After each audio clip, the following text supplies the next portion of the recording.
और war breaking इस वक्त आपके सामने न्यूज 24 पर बड़ी खबर। ईरानी सैन्य ठिकानों पर इजरायली हमले तेज हुए। फाइटर जेट्स से यज़द इलाके में जमकर बमबारी की गई। बड़ी खबर इस वक्त आपके सामने न्यूज 24 पर। इमाम हुसैन मिसाइल कमांड जो है उसे भी यहां पर टारगेट करने की खबरें। यहीं से ईरान ने इजराइल पर बैलिस्टिक मिसाइल से अटैक किया था और इसके बाद ये धमाके, ये देखिए तस्वीर इस वक्त आपके सामने न्यूज 24 पर।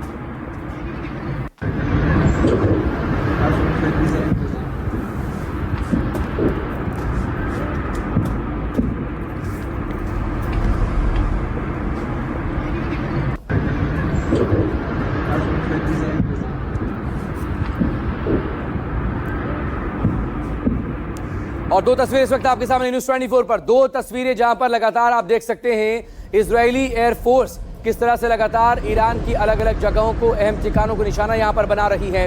ईरान के एटमी ठिकाने पर अमेरिका के बड़े हमले के बाद लगातार इजरायली एयरफोर्स भी स्ट्राइक कर रही है और तमाम उन जगहों को निशाना बनाया जा रहा है जो कि बेहद इंपॉर्टेंट है। चाहे वो मिसाइल लॉन्च की साइट हो, मिसाइल जहां से लॉन्च की जा रही हो उसे निशाना बनाना हो, जहां पर मिसाइल्स का जखीरा किया हुआ है ईरान ने उस साइट को निशाना बनाया जा रहा है। तमाम जो और अहम मिलिट्री ठिकाने हैं ईरान के, वो तमाम इस वक्त निशाने पर हैं ईरान के अलग अलग जगहों पर। और न सिर्फ यहाँ बल्कि अलग अलग शहरों को लेकर हम देखें, उस जगह पर भी देर रात अटैक किया गया है। इजरायली एयरफोर्स के जरिए फाइटर जेट्स ने निशाना बनाया उस जगह को जहाँ पर कि इंजन बनाया जाता था बैलिस्टिक मिसाइल का।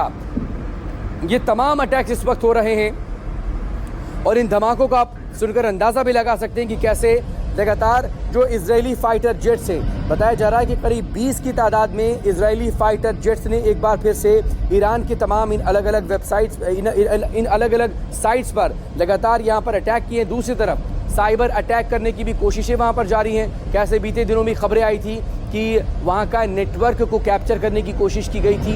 एक दिन ईरान के पूरे बैंकिंग सिस्टम पर इजरायली हैकर्स की तरफ से अटैक किया गया था और न सिर्फ बैंकिंग सिस्टम पर अटैक हुआ था बल्कि वहाँ के जो सरकारी मीडिया है उस पर भी हैकर्स ने अटैक किया था। एक और आपको पिक्चर दिखाते हैं। ये दरअसल प्रेस ब्रीफिंग में समझाया गया बाकायदा कैसे यह हमला हुआ। फिर देखिए, आप समझिए और इसे देखने के बाद आपके दिमाग में पूरी पिक्चर क्लियर हो जाएगी। दरअसल किस तरीके से प्लानिंग की गई थी डोनाल्ड ट्रंप और उनकी सेना की तरफ से। मिसौरी में व्हाइटमैन एयरफोर्स बेस से, ये व्हाइटमैन एयरफोर्स बेस आप देख रहे हैं, यहां से दरअसल B-2 बम वर्षक विमान जो है वो उड़ान भरते हैं। बाकायदा इनको लगभग 25 विमान जो है एस्कॉर्ट करते हुए लेकर के आगे बढ़ते हैं। B-2 कितने होते हैं बम वर्षक? लगभग 7। ये इनको एस्कॉर्ट करते हैं, आगे लेकर के बढ़ते हैं। वो जो हमला ईरान में हो रहा है उसका आप माध्यम समझिए। दरअसल यहां से उड़ान भरते हैं। ये 3 ईरान के आप न्यूक्लियर साइट्स देख रहे हैं। अब ये देखिए, ये पड़ता है अटलांटिक महासागर। उड़ान भरने के बाद बाकायदा इसको पार करते हैं और पार करने के बाद फिर यहां पर यूरोपियन जो कंट्रीज हैं, स्पेन, जर्मनी, इटली, जो जो एयर स्पेस जहां जहां से गुजरना होता होगा, इन तमाम यूरोपियन कंट्रीज के एयर स्पेस का इस्तेमाल करते हुए B-2 बॉम्बर आगे की ओर बढ़ता है। और फिर सबसे अहम आता है, नेटो का सदस्य है टर्की, लेकिन टर्की ईरान पर हमले के सीधा खिलाफ है। टर्की के एयर स्पेस का इस्तेमाल B-2 बॉम्बर ने किया क्योंकि अगर आपको ईरान में दाखिल होना है, हमले करने हैं, तो फिर टर्की का एयर स्पेस बहुत महत्वपूर्ण हो जाता है।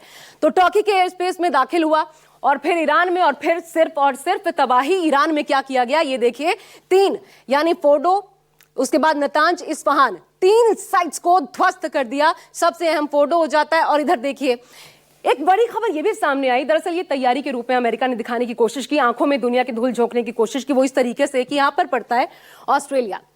अब ऑस्ट्रेलिया के ऊपर एक गुआम आता है। गुआम में बाकायदा प्लेसमेंट B-2 बॉम्बर के देखने को मिले।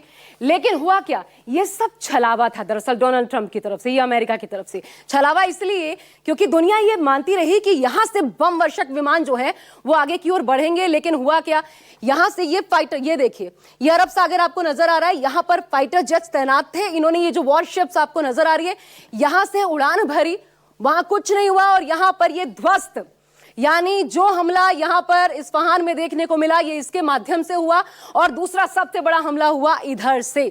तो दरअसल ये पूरी कहानी, ये पूरी स्क्रिप्ट जो कि अमेरिका की तरफ से रची गई और जिस पर बाकायदा अमेरिकी एयरफोर्स उसने काम किया। अब बड़ी बात यह है कि ईरान क्या करेगा, क्योंकि ईरान साफ साफ कह रहा है शुरू तुमने किया, खत्म हम करेंगे। तो दरअसल क्या ये विश्व युद्ध की शक्ल लेगा, ये लाख टके का सवाल दुनिया भर के लिए।